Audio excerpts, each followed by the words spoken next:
Welcome back to the channel. Today we'll be talking a little bit about assisted living facilities.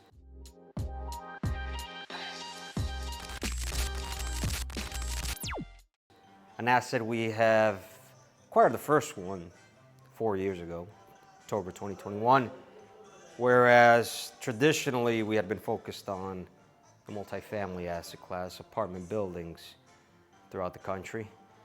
We came across the opportunity to buy an ALF here in South Florida, not too far from where I live here right now. Why ALFs? We looked at the numbers of this particular one that came into the market, got hit hard during the pandemic, needed some new ownership, fresh blood, and well, the opportunity came and we took advantage of it. We started with this facility. So one thing to point out, this particular one, the residents are government subsidized. Medicaid, Social Security, pay for their stay at the facility. Similar to what Section 8 would be in the multifamily space.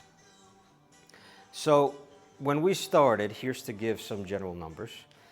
Social Security varies, for example, person to person, those who may be receiving Social Security or know someone that does. You know, it's based upon credits, depends on how many credits you acquired during your working years.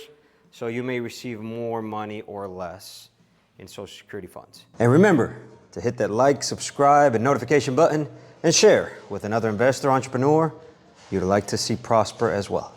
Enjoy. Medicaid was paying us on average $1,500 per month per resident. Today, that average is $1,900, which is a 21% increase. And then overall, when we combine that with what Social Security pays them, so we took a facility that was making on average around $2,100 per resident per month and was under, census. It was high vacancy, as we would say in the real estate space. So low resident count, low paying. So we took that from an average of $2,100 to current $2,800. We're not over 95% occupancy. Facility looks a lot better. Economics look better, the facility. Its value is higher. And well, we've liked this asset class so far. Statistics, news, there's plenty of a quick Google search, as well as, I got an article, as a matter of fact, we might add it to an attachment to the video below, that shows the projected demand for senior housing in the US, how much is expected to rise, how the demand outpaces the supply by literally hundreds of billions of dollars. So, which is good news for us. And as we continue to expand in this asset class, we are currently acquiring another one in Orlando, Florida, which is also a good thing.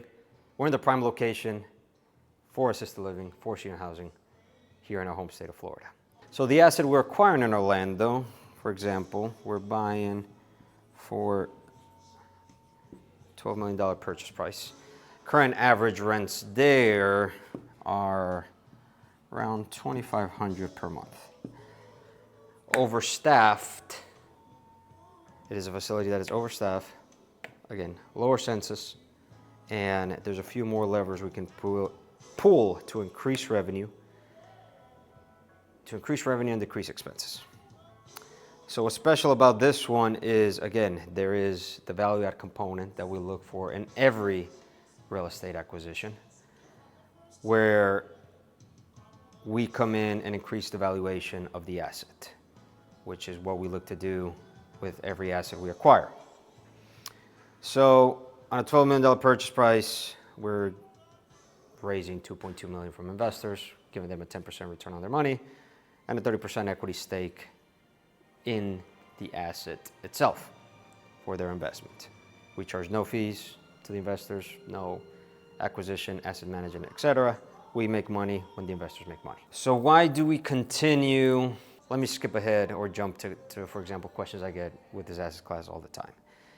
They ask me about doctors, nurses. There is no specialized medical staff needed in an assisted living facility. They are caregivers, caretakers that assist the elderly with activities of daily living. They take a 4-hour annual course.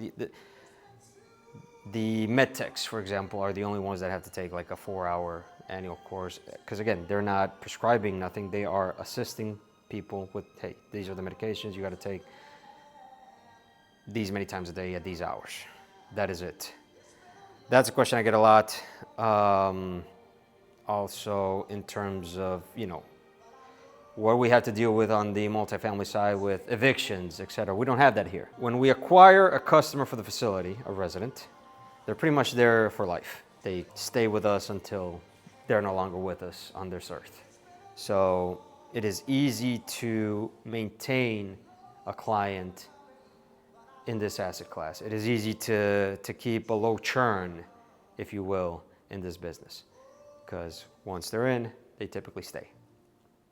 Evictions, there's really, don't have that rarely where, because again, we're getting paid by Medicaid, Social Security, the government pays. Should we be, if we were, let's say, a private pay facility, which is this one in Orlando that we're acquiring, the average in Orlando is about $3,400 that a private pay resident would be, which is a bit higher than what they're currently paying. But again, the advantage here is that his money is secured by the government. And this number that is the current average at the facility, we intend to increase it as well. Has not been properly vetted to make sure they are receiving enough money from Social Security where it makes up to be a higher number. Because again, at our facility, Green Life in Pompano, residents are currently paying, we have some as high as $3,400 a month, $3,600, I believe there's one person. And then others on the lower end of the spectrum, but no one below $2,500. So again, average is about $2,800 per month. We'd be looking to do the same thing over here, as well as increase census, which is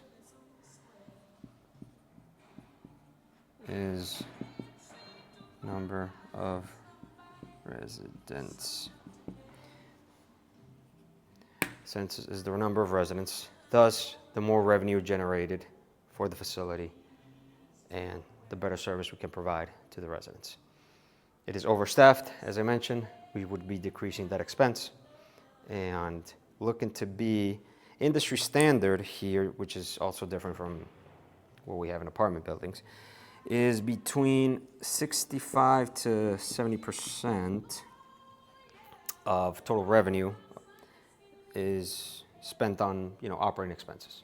Because remember, we run a hotel, a restaurant. People live, eat, and do everything at this facility. Laundry. That is what an ALF does. Assist basically with all these activities of daily living. So this is an average expense ratio in the industry. It's kind of an industry standard. At Green Life, we're operating at about a 63% expense ratio, a little bit below.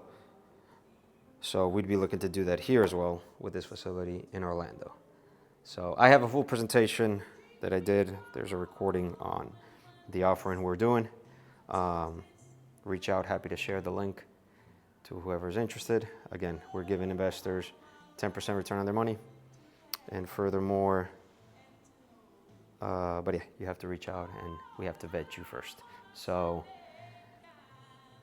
this is a short snapshot of how ALFs work or why we're interested in this asset class.